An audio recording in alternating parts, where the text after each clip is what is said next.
Now through September 10th, KPRC2 and our community partners at Energy Transfer, Houston Christian University, and Exclusive Furniture invite you to help us clear the shelters. It's a nationwide pet adoption campaign. One of the participating shelters is Aggieland Humane Society, and Katrina Ross, executive director of the organization, is here in Studio A with us. With her, a special guest. He's a ham, folks. He is so handsome, is Mr. Bishop. Yes, thank you for having us. Thank you so much for coming in. You know, when I reached out last week to see if you guys would be interested in coming in to talk to us, it was a really easy task. I love animals, and so doing this work it comes natural for many of us here at Channel 2. But I have to ask you, what is the crisis your community is facing? What does that look like in your neighborhoods? Absolutely. Like a lot of Houston area shelters, we have been battling with capacity issues really since the past year. In our shelter, Aggieland Humane, we're up in Bryan College Station, and so we are in a little bit of a resource desert because a lot of our surrounding counties don't have adequate resources for their pets. So this summer we faced lots of overcrowding, and it has been a challenge that we are working to overcome, with Clear the Shelters being one of our big pushes to help empty out the shelter. Yeah, and we know this time of year too, there's sort of a lull in adoptions. Yes. Families are busy. Kids are going back to school.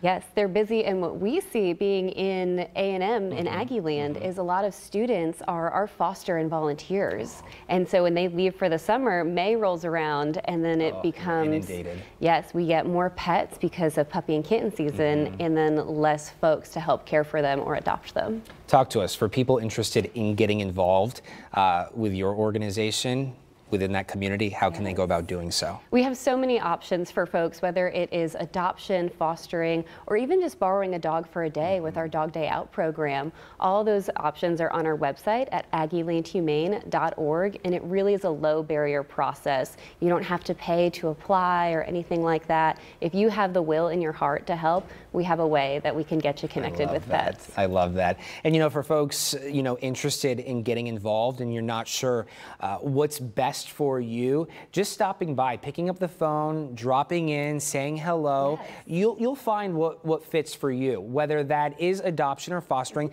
That's the gold standard, but there are so many different ways to get involved. Absolutely. And you know, I'm so glad you drew attention to, you know, what did you call it, renting a dog for the Dog Day Out. Dog Day Out. Yeah. Dog Day Out. Because that gives the shelter an opportunity to get more information about the pet that could go into someone's home for a forever place. Absolutely. We see it as such a pivotal program. Not only does it give the dog a break from being in the kennel, the stress, and the noise and everything, we also can use that as information to get them into their best placement. And even more, right now we're doing maintenance in our kennels, and so getting those dogs out, even for a day, makes it so much easier to perform those critical maintenance tasks that we need to do to provide high quality care. In addition to adoption, fostering, is there something you're in need of that folks can, whether it be donating their time, money, what are your needs? Absolutely. Monetary donations are always needed. We are a nonprofit independent shelter, and so we don't get funding from big name national orgs. So of course monetary gifts, and then if someone's not in the position, maybe they can't donate right now, or they can't adopt or foster, even just sharing the message and getting their own pet spayed and neutered goes such a long way in helping the pets in our communities. Being a responsible pet owner. And we know that's not always easy, whether it's affordability or access. Yes. But if you are in a situation in which you need help, reach out to an organization. Absolutely. That should be first and foremost. Yes, and we have so many resources for pet owners in our community, and then beyond. For folks right here in Houston, we can get you connected to get those resources. Okay, let's talk about this guy. He has been so well behaved while we just carry on as if he's not here. Mr. Bishop, talk to us about this guy. Bishop is fabulous. So he came to Aggieland Humane right before the 4th of July. It was obvious that he had parents that cared about him because they hand embroidered his name on his collar. Unfortunately, he wasn't fixed and he didn't have a microchip. So despite our best efforts, we couldn't get him back home. Oh my goodness. So now he's been with us for several weeks. He's ready to start that new chapter in life and go home. He knows sit, shake, and speak. Bishop, speak. Speak. Speak.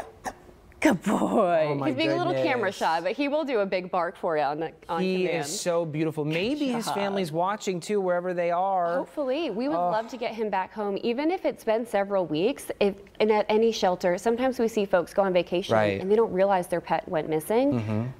Check all of your local shelters, even if it's weeks later. We'd love to get the pet back home where they belong. And this is the importance of microchipping. And we're not here to cast blame or shame anyone. Not at all. But this is something that really could help in that reunification process. Absolutely. Getting those pets back in their homes. And we're just here to help. Even if you are nervous or you're afraid or you're embarrassed because, oh my gosh, how could my pet go missing? And I didn't realize.